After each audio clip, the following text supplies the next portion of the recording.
E aí, povo de Deus, graça e paz. Vamos falar hoje sobre um assunto fundamental na vida cristã.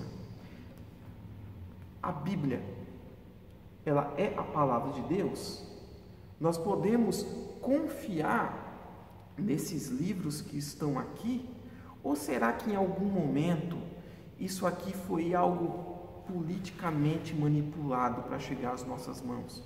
Por que eu estou falando isso? Fui procurado por alguns jovens da igreja sobre um vídeo aí de um pregador um tanto controverso que tem já disseminado uma série de doutrinas totalmente incompatíveis com os ensinamentos bíblicos. E ele, nesse vídeo, ele faz algumas afirmações bastante complicadas. Inclusive, em um determinado momento, ele fala que a Bíblia é o pesadelo de qualquer cristão sincero. Não é o pesadelo de qualquer cristão sincero. A Bíblia pode ser o pesadelo de cristãos que querem arrumar uma desculpa para viver segundo as suas próprias paixões, segundo as vontades da sua carne. Mas para o cristão sincero, os mandamentos de Deus contidos na Bíblia não são escravizadores, não são meios de prender ninguém. O que está na palavra de Deus, o que está na Bíblia, os mandamentos de Deus contidos na Bíblia são, na verdade, meios de libertação.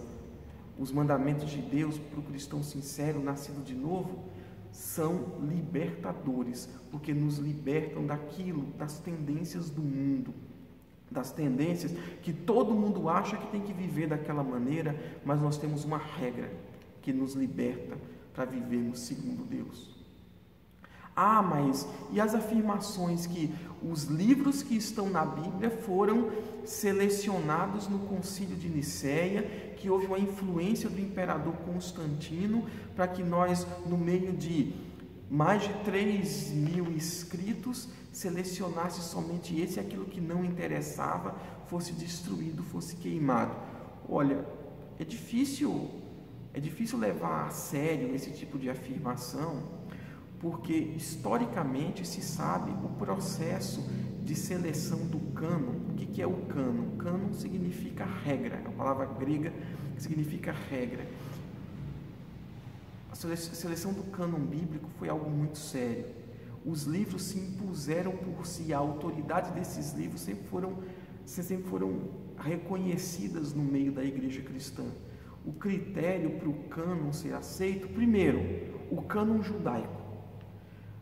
Nos dias de Jesus, você já tinha um cânon judaico, você tinha a versão grega do que nós chamamos de Antigo Testamento, que era chamada Septuaginta, ou a versão dos 70, que, segundo a tradição, teria sido uma tradução feita do hebraico e do aramaico por 72 rabinos, ou 72 escribas, que teriam feito essa tradução, e então ficou conhecida como versão dos 70, ou Septuaginta. Independente de quantas pessoas ou quanto tempo durou essa tradução de fato existia, era uma tradução séria, reconhecida pela comunidade judaica, e nos dias de Jesus essa versão era utilizada, e o que nós temos ali são os livros que hoje compõem o nosso Antigo Testamento, os livros da chamada Tanakh, E tinha mais alguns livros, considerados livros não inspirados, chamados de apócrifos, que eram considerados livros importantes no meio da literatura judaica, mas que não eram pelos judeus considerados palavra de Deus.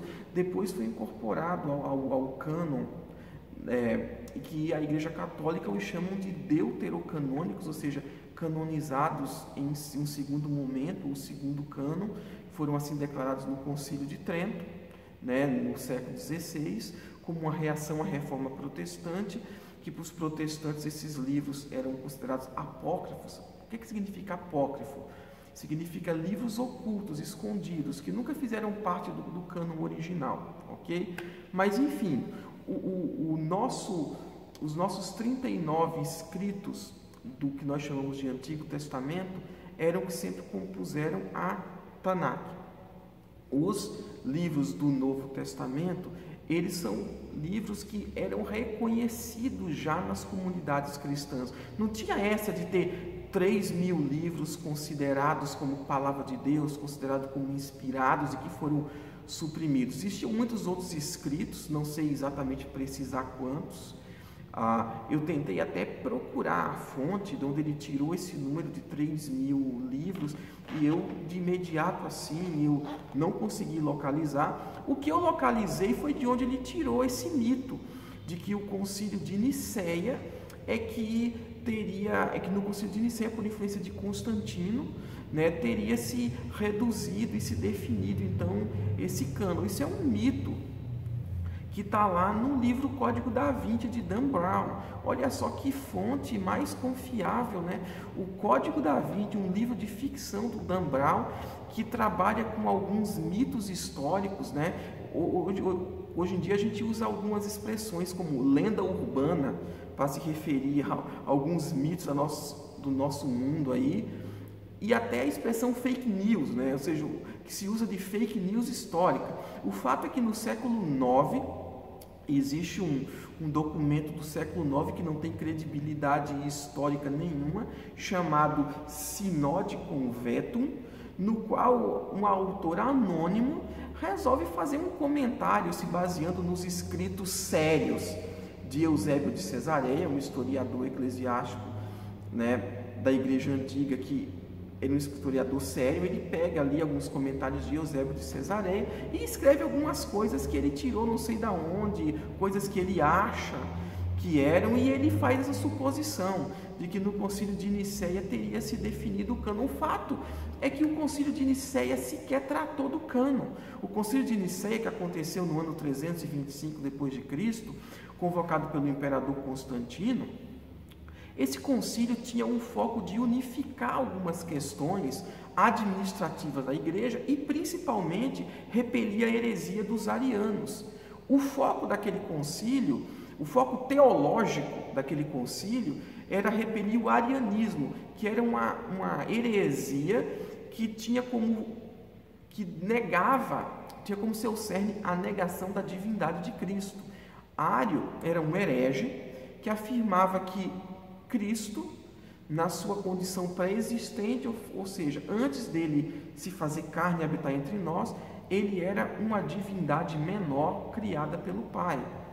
Ou seja, uma tremenda heresia, né, que foi então condenada pelo Concílio de Nicéia. Um bispo chamado Atanásio refutou brilhantemente a teoria de Ário, tanto é que o credo que foi elaborado ali para repelir a heresia ariana ficou conhecido como credo atanasiano. Depois veio o credo niceno-constantinopolitano, que é considerado, né, um dos credos cristãos históricos, que então afirma a divindade de Cristo, Jesus Cristo como Deus, da mesma substância que o Pai, partilhando da mesma eternidade que o Pai. Então, o foco do Concílio de Nicéia foi esse. Foi trabalhado ali outras questões administrativas, fixação, né, da data da Páscoa no calendário cristão e tudo mais. Mas, cânon não tratou. O bispo Atanásio, depois, no ano 367, ele vai na sua carta de Páscoa, ele escreve uma lista de livros canônicos ali, no qual ele lista os livros que nós temos como canônicos, mas os concílios posteriores que debateram algumas questões ligadas ao cânon, basicamente tratou no sentido de reconhecer aquilo que já tinha autoridade no meio da igreja cristã. Qual é meu fundamento para falar isso? É histórico. Você vai ter no século II Marcião de Sinope, um herege que rejeitava o Antigo Testamento, dizendo que o Deus do Antigo Testamento era um Deus mau e falso e que Jesus veio para anunciar o Deus bom, e ele rejeitou vários livros que afirmavam o Antigo Testamento de alguma maneira como palavra de Deus. Ele fez o próprio cânon dele, ficou conhecido como cânon de Marcião. Como refutação a isso, a igreja contestou esse cânon de Marcião, afirmando basicamente os livros que nós temos aí como inspirados. Você vai ter, por exemplo, Irineu de Leão, no final do século II, afirmando ali, por exemplo, os 4 evangelhos. Ele dá os motivos pelos quais não poderiam haver mais que 4 evangelhos nas Escrituras, ou seja, final do século II. O Concílio de Nicéia foi no século IV. Foi descoberto, se você pesquisar, pode pesquisar por cânone muratoriano. Foi uma descoberta do século XVIII, né? Uma descoberta, um achado que houve na Europa de uma lista de livros canônicos do Novo Testamento que continham 27 livros. Então, você vai ter então vários indícios históricos que vai apontar para a canonicidade, a autoridade dos livros que foram posteriormente reconhecidos pela Igreja Cristã. Então, não há qualquer fundamento para se levar a sério esse tipo de afirmação, ok? Então, tenha na sua mente, a Bíblia é a maior testemunha contra as doutrinas que têm sido pregadas por esse rapaz. Existe uma estratégia no meio jurídico que é da desqualificação de testemunhas. Há pessoas que, quando estão sendo acusadas de algo, que querem invalidar um testemunho, procuram meios de se desqualificar aquela testemunha que está falando contra ela, ou aquela pessoa que está acusando, né? Isso todo mundo sabe. Se você puder desqualificar uma testemunha, né, você anula, né? Se você puder achar algum defeito naquele testemunho que está sendo dado, né, não precisa nem ir para o meio jurídico. Se uma pessoa está falando algo contra você e você consegue provar que há algo de indigno naquela pessoa que está falando com você, ninguém vai dar ouvido. O que esse rapaz está tentando fazer? Está tentando desqualificar a Bíblia. Só que diferente de seres humanos que podem estar aí, ter manchas na sua história, na sua conduta, que pode desqualificá-los a comparecer perante um tribunal, até mesmo pela intencionalidade. Uma das coisas que desqualifica uma testemunha é você provar que aquela pessoa tem algum interesse pessoal, né, em prejudicar a pessoa que está sendo acusada. A Bíblia não tem nada que a desqualifique historicamente. A Bíblia, ela é sim a palavra de Deus. Jesus, que esse pregador tanto fala que para ele Jesus é a palavra de Deus, de fato, Jesus é a palavra de Deus encarnada, não há como negar isso, mas Jesus afirmou as Escrituras como palavra de Deus. Ele fala que ele não veio abolir a lei ou os profetas, mas antes cumpri-las. Que maravilha se a Escritura fosse algo tão confuso e falho como ele tenta provar, tenta desqualificar o peso da Escritura para poder, que é a maior testemunha contra as doutrinas dele. Jesus não teria por que ter falado isso.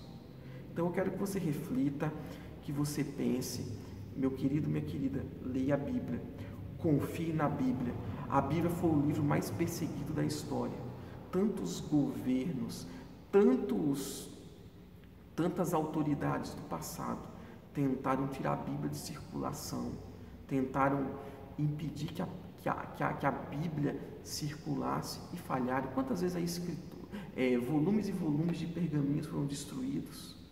O Império Romano tentou destruir a Bíblia. Quando havia umas grandes perseguições contra a igreja cristã, uma das coisas que se faziam era pedir que se entregassem os rolos, os livros sagrados, para que eles pudessem destruir. Quantos governos que tentaram banir o cristianismo da face da terra destruíram Bíblias de monte, mas a Bíblia está aí, intacta. Deus preservou a sua palavra para que ela chegasse até nós. Quem foi que selecionou esses livros da Bíblia tidos como canônicos? Foi o próprio Deus. Porque apesar dos séculos, apesar de tantos escritos controversos, esses escritos sempre sobreviveram e sempre foram reconhecidos como tendo autoridade. Então pense nisso, creia na Bíblia, viva a Bíblia e cuidado com todos aqueles que tentam se levantar contra este livro sagrado. Aqui, ó. a Bíblia. Você deve lê-la para ser sábio, crer nela para ser salvo e praticá-la para ser santo. Que o Senhor te abençoe, que o Senhor te guarde, em nome do Senhor Jesus.